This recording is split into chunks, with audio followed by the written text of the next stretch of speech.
Всем привет! Меня зовут Егор, я из школьных проектов, и нам очень интересно изучать, как работает школьное самоуправление и защита прав школьников и студентов в разных странах мира.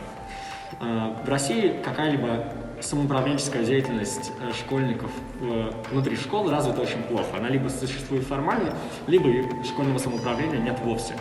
Поэтому мне было очень интересно поговорить с Габриэлем, который вырос в Норвегии, закончил норвежскую школу и сейчас работает в норвежском профсоюзе школьников, о том, как их организация существует, что они делают, какие у них бывают проблемы и как они их решают, и в чем главная польза от их деятельности. Надеюсь, вам будет интересно. Спасибо. Great. So, Gabriel, I'm very glad that now we can talk with you about your organization. It's a very interesting topic for us because we in Russia don't have something familiar, something close to this in our school system. So, Gabriel, could you please shortly and briefly introduce maybe your organization and say something about your position there as well, because you're international officer and it's very interesting. What does it mean? Yeah. Elevorganisasjonen, or the School Student Union of Norway, is an interest organization for Norwegian school students. So we are like the employee organizations. Like we make sure that the students' rights are heard, and we also do with the school politics. So when we have like a problem in a school or with the school system as a whole, the students come to us and we help them try to solve it, either through letting them know of what rights they have, or by solving it politically and talking to the governments and other political actors. Okay, and what does it mean international officer? So you are only Norway organization or not? In the School Student Union, I am the international officer. So it's my responsibility to talk with other school student unions around Europe, and also to try and build up strong structures internationally. We try to help other organizations become stronger, and we try to find places where the students' rights are being broken or not being followed up, and try to help them. I read the story of your organization. Somewhere in 90s, it was like one organization, and then a bit further there occurred another one, and there was a conflict, like political conflict between them, and that's why there were difficulties, financial difficulties in school students union. So now you're writing that you're a politically neutral organization, but still you communicate with politics, you communicate with media, and you protect human rights. So why does it, important that you write about it sometimes? A few times. Yeah.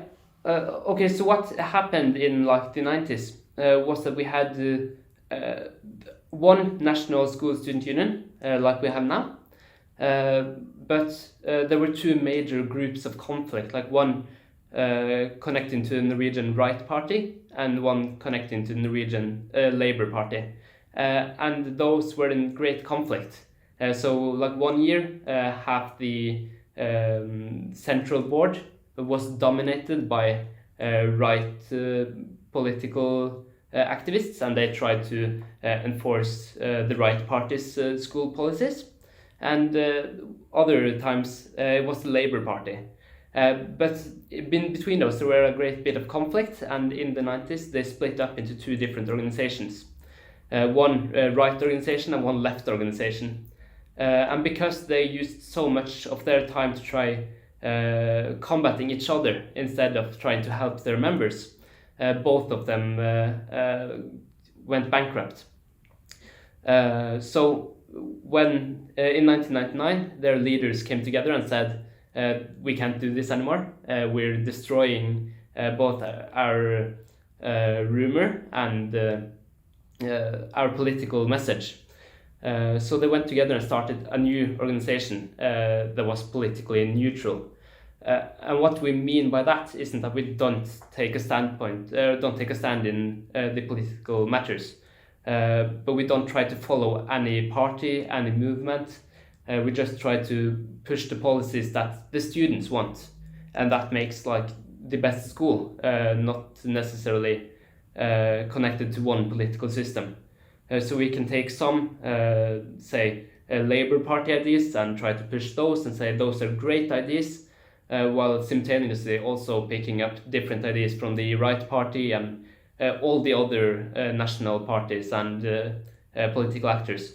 So we try to like make the best collaboration possible between all the different types of policies. Yeah, I also wanted to ask you about members. You have mentioned it also. So the question is that what does it mean to become a member? What is the difference between schools which are members and which are not members of your organization?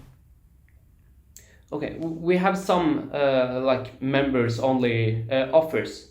We have like this huge fund that we each year share to our schools, our member schools, because when you become a member of the student union, you don't become a member as like one person, but the whole school votes as if they want to be a member as a whole or not, and then the whole school is member and not just one single student. And what that allows us to do is give like money to each school so they can do like social things and help establish their own student councils. And we also go out to our member schools and we try to teach the student councils how to push politics on their own, how to talk with their school leaders, and how to be more efficient at helping the school students at their own school. And also you get to like help us develop better policies by coming to, say, our National General Assembly. We have 600 schools coming in each year, and then they vote on which policies we should try to get enacted, and how we should do things as an organization. And schools that aren't members of the union, they don't get those kind of offers. They don't get the money, they don't get the chance to help develop politics, they don't get the training courses. But we have one like offer that we give to everyone, no matter what school you are in, and yeah, you can use it whatever type of student you are, and that's like the rights counseling. In our office we have 3 people who specialize in reading up on the law, reading up on what rights students have, and help them when they go into different conflicts with their school, when they think that the rights are being broken. So that's like something we give to everyone. Yeah, I would like to ask you about this last point that you mentioned about rights. I mean, that's what rights of scholars in Norway can be are violated most often. Like, what is the biggest percent of these cases? What is it? Yeah, that's a good question. I'm actually in the rights counseling team, so I get all of those mails, and sometimes it's just like, my classroom is too cold. Do we have any laws that say how hot or cold the classroom has to be? And that's a pretty easy answer, because it's like, yeah, you have to have it so that no one's uncomfortable. Okay, can I just interrupt you for a second? Do they have to ask you about this, No. Or maybe they can just solve this problem exactly with their school? Yeah. Why with you? They can solve the problem with their schools, but most people don't know how they would go forward in doing that, because in the schools you have to make a formal complaint, you have to talk to your principal, and you have to do a bunch of things that people don't know that they can do. So what we do isn't like, we don't sue the schools or go after them in that way. What we do is help the students solve things on their own. So say you have like too cold of a classroom, we tell you how you can tell the schools that your classroom is too cold, and how you can force the schools to turn up the heat. Okay, it's like consulting them. That you have these rights, you don't know about it, but you have them. Most You of can the use time it. it's things like that, but we also have a few bigger cases like my school. So someone came up to us and said that, you know, my school said we could take this course and it would be like a part of our diploma, and it's something we can do. But then when the year is done, they have taken the course and they think that they're going to get their diplomas. The school says that no, that course couldn't be taken with those other courses as the part of the diploma, so you have to take the year over again. And then we can go in with like lawyers that we contract. The students don't have to pay the lawyers, and help them battle it out juridically. But like most of the times, it's like small problems that they can solve at their own schools. I have like a question. As I understood, you were a leader of your school council. So Yeah. now it is even more interesting because it's pretty hard for me to understand that you have a school council, and the function of this council is to solve problems inside of school, and so it looks like people who are who involved in this council, they have to know what do they have to do to solve this problem, or how to act. So that's difficult to understand. What will change if like a school students union will not exist, and why school councils in schools of Norway can't maybe solve these problems by their own? What's the problem? Yeah. So by law in Norway, every school has to have a student council that's representative of all the students in the school. But they don't have like the schools don't have to educate the members of the student council about what their rights are or how they can actually solve problems. So what we as the school student union do is that we help the student council know that they can actually make changes and that they can actually help the other students in the school. Because in most of the student councils I've been in, that weren't member of the union. Like all they did was do social events, and they didn't really focus on the problems that the students were having. They didn't see that like they could actually do something about it.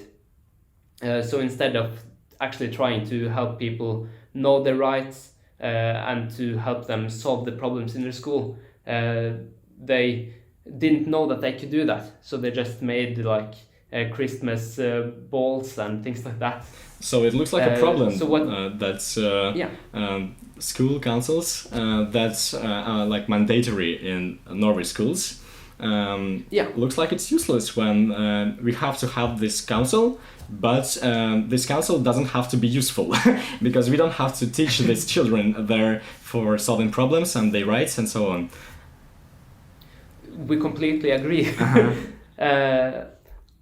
I think that these student councils are very important for the school because the students should be able to say what's wrong with their every day. They should be able to complain when a problem is there. And they should know how to actually complain and how to go forward with solving their issues. So, like the student councils should have a mandatory education and tutoring in how to be a student council.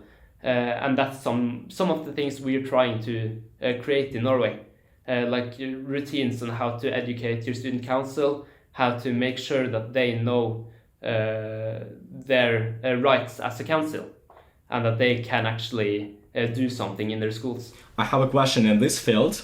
For this, I have read some information about the organization which Evgenia sent me, and I have read that just a second, I will find it. Yes, that you represent the interest of school children to politicians, the media, and society in general. So, Yeah. Firstly, just could you please briefly describe what does it mean to communicate and to represent these rights to politicians, for example? How do you do this? Yeah, first we talk with the students. What are the problems that you are facing? What could we do to fix these problems? And then we go to the politicians and we say these problems are in the schools, and the students are they get the worst education for it. Like when you're happy in schools, when you actually like being in school, that's when you do the best at education. So what we're trying to do is to explain to these politicians that these are the things that you need to do to fix the schools. And because we have been an organization for so long, like 20 years as the School Student Union of Norway, and we had our predecessors, like we had people before us actually doing the same job. So most of the politicians we have now have knowledge of the School Student Union, and our Prime Minister was in the central board of the School Student Union when she was out of school, right out of school like me. So the politicians know what we're doing, and they know how we do it, and they have they trust that what we say to them and what we have talked to the students about is right. And some of the times they don't enforce our policies, and sometimes they do. They do follow what we're doing. Right now we were talking about that there is a problem that these school councils are mandatory, but very often they don't work because people who are involved in this council don't know their rights, don't know what to do, and nobody teach them of the things. And your, school students union have an opportunity to communicate with politicians, for example, media, politicians. So if you agree that it's a problem that this council is sometimes useless, and you maybe probably have some ideas how to improve it, maybe this is the main goal to, just my thoughts really, to how you can just improve these councils, to not only mandatory create them, but also mandatory teach children, and maybe somehow try to understand who is the most motivated for this council and so on, to make it useful or not. Or you're talking not only about students' problem and not about problems of councils, for example. Yeah. Are you asking what kind of like solutions we have to the problem? Yeah, the first question, there were two questions. Yeah, first, do you have any maybe ideas how can you solve this problem with councils? And haven't you maybe thought to talk about this with politicians or not? And the second question is, are you talking with politicians only about students' problem, but maybe, or you talk also about problems of councils all over the Norway? Yeah. I will answer the second question first, because that's the easiest one. Yes, we do talk to the politicians about problems with school councils, and we talk to the governments, like those who aren't politicians also, about what they can do to help. And when it comes to what their solutions are for this, we think that we have established in many of our regions now, we have established like a routine that the School Student Union and the I don't know the English word for this, I'm sorry. It's okay. You can use like Norway, for example. Elev- og lærlingombud. Oh, sounds nice. It's like student and apprentices watch person, like I don't really know how to say it, but we have like one figurehead in every region that's responsible for just checking up on if students' rights are being followed. Like regional representative of your organization? Yeah, it's not a regional representative of our organization. Each of the regions has like the regional government. Ah, okay, I'm sorry. Got it, yeah. People to follow up on students' rights. And what we do is that we, together with them, go out and educate the student councils how they can do things, how they can have meetings, how they can enforce policies, how they can talk to their school leaders. And in most regions now this has worked. We have had it like in where I come from, in Trøndelag. Every year, every single high school is visited by both us and the person from the government. And we help them try to understand how they can solve their own problems. So we actually have had kind of a change there in most cities. But what is the biggest problem is that the schools need to allow us to come. They need to allow both us and the student watch person to come to their school and to help the student councils. And sometimes they do that, and that's very great, because then the student councils are better off, we think. But sometimes the schools think that they don't have enough time for that, or that they can't do that. And that's something we try to fight against. We try to say that the schools should have a mandatory education for their student councils. They should have someone in the schools. Most schools have this. One person in the like employees that is responsible not only for educating like a teacher does, but also for following up on how the student council is doing.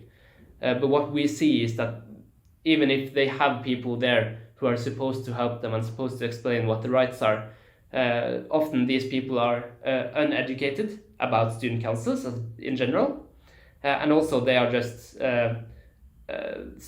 teachers who are about to retire and want an easier job. So we try to make it so that the student council the people working in the school have to have some sort of education about how to actually follow up on student councils in a good way and how to educate them in a good way, so that the student councils always have people in their school willing to help them and able to help them.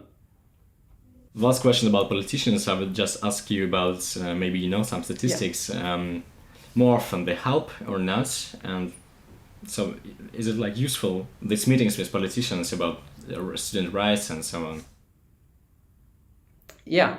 What we I don't have any statistics on this, unfortunately. Just your own experience, maybe, what, and your own feelings about this. In my experience, the best thing is to have a good relationship with the politicians. That you need to know who they are, they need to know who you are. Because if you just come as a single student and say to them, well, I got this problem in my school, could you help me fix it? They don't know that there are more people who actually think that's a problem too.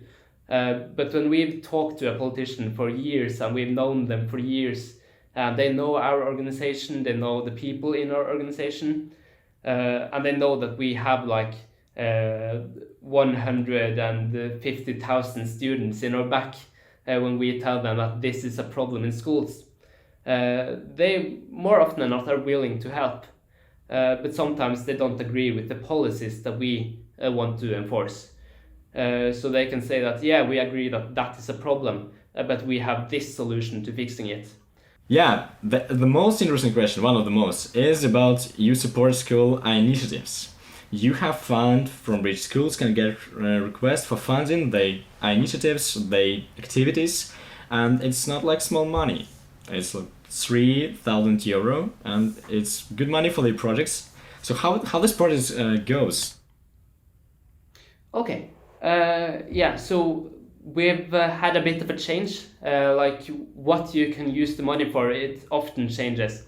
Like some years you can use €2,000 for student council education and training, and you can use €1,000 for social things in the school. But this year we have like you can use up to €3,000 for anything you want in the school. And the student councils are the ones who actually have to say we want money for this. They have to make. Sorry, I'm a bit. I don't really remember the English name. Like you have to send a. You need to write an application for this. You mean an application? Yeah. You have to write an application that your student councils wants this much money to do this project, and you have to say what the money is going to be used for. So the student councils decide what the money is going to. The only thing that we demand is that they have a plan, that they know what the money is going towards and what they get out of that. So you can say one school can get 3,000 euros for making a big social gathering in the schools. And one school that only applies for 1,000 euros can get 1,000 euros for student council education and booking in like people that know rights, that know laws, that can educate them. So we try to be as flexible as possible, but we only have a limited amount of money. We only have 200,000 euros or so. So it's like the first schools who apply, they get the money. And we don't say, no, that project is stupid, that project is more important, that school should get money. The fastest you are, the more possibility that you will get this money. Interesting. Yeah. And I would like to ask about, could this project money be spent for honorariums of people who organize it? I mean, that if this money can be spent for honorariums, for like salary of organizers. It can't. It can. So okay, school students can get money and earn money from this, yeah? You can't earn money from it. You can't use it to like build a school business. You can't use it to. No, I don't mean business. I mean that's okay. I worked for this. You can't use it to pay the student councils. The only thing it can go to is like physical things. You can use it to rent a cabin for one weekend or to buy soccer ball nets for the school. Yeah, I got it. Yeah, thanks. That's cool. Do you remember any projects you would like to share with me? Because it's interesting. Like, what do school students do in Norway on this money? What are the ideas? And yeah, I saw a couple of weeks ago. I saw at one school they used it to have like a large social gathering for every student in the school. And then they booked an artist to come and play for them. They purchased food for the students and had like a really good time. And in other schools, we see people, they rent a cabin and the school student council goes there to get to know each other. And they book in like, I want to say teachers, but it's not that.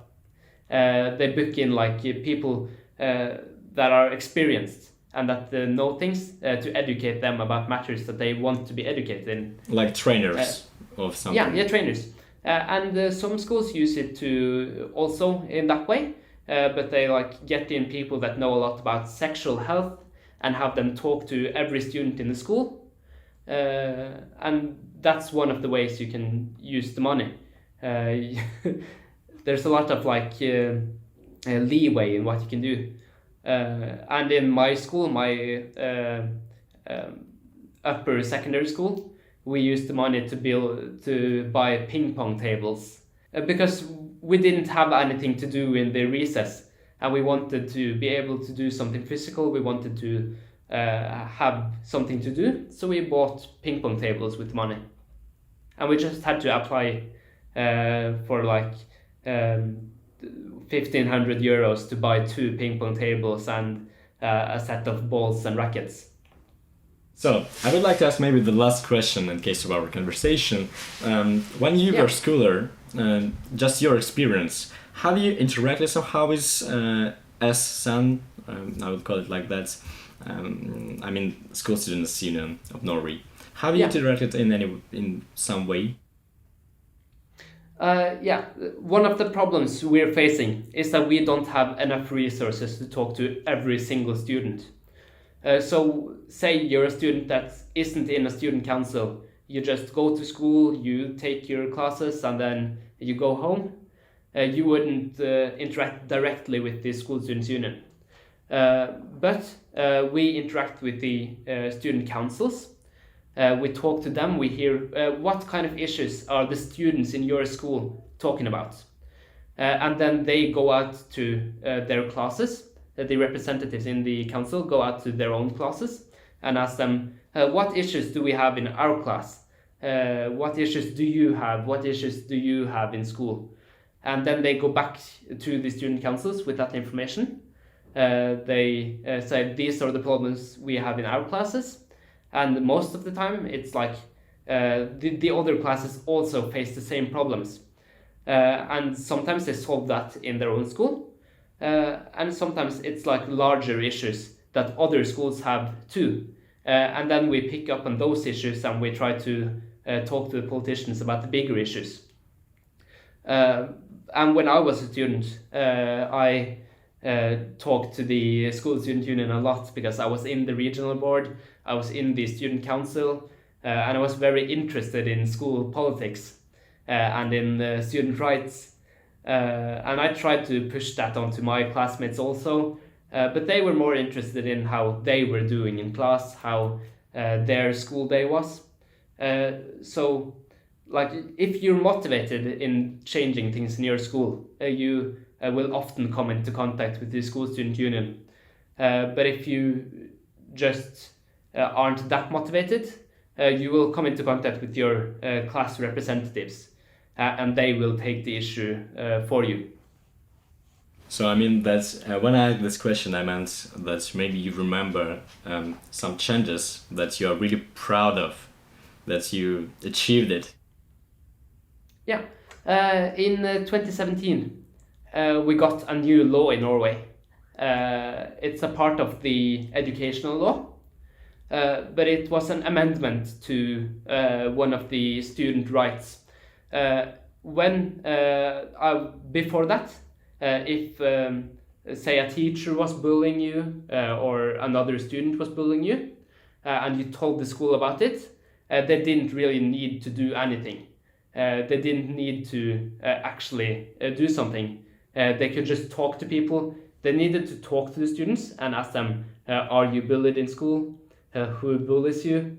But they didn't actually have to make any binding changes. But in 2017, we got a new law that said that if a student has an issue in school, is feeling harassed in school, the school actually has to do something about it. And that's especially important if it's a teacher that's doing the bullying, because they're like authority people.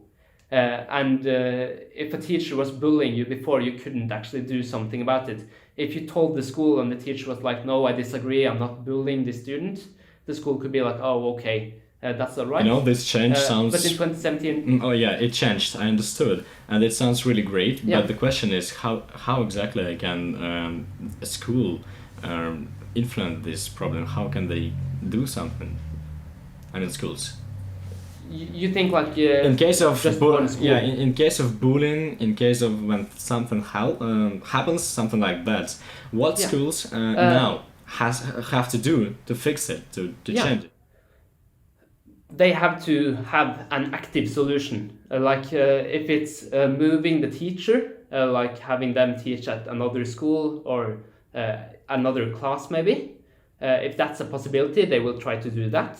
They can try to move the student, like have the student take another math class. Oh yeah, so it's not about to punish somebody for this. It's to help, a person who They have to actually Yeah. help the students. the students to help, not to punishment, but to help. Okay, No. that's great. So now they have students have a right to be helped if they feel harassed, and they didn't before. And that's something that we can see in our schools. When I was a student and my classmate was feeling harassed, the school actually had to do something about it. And I think that's like one of the greatest changes that's been made the last few years. But like in more of a longer period of time, the school student union helped with making school books free for students. Before, every student had to buy every single book you needed for class. And now the schools are forced to buy those books and loan them out to students instead. And that's an actual change that the school student union made nationally. Thank you very much for your work, and I think it's really cool. That's very cool. So Gabriel, see you later. You do a great Bye. job.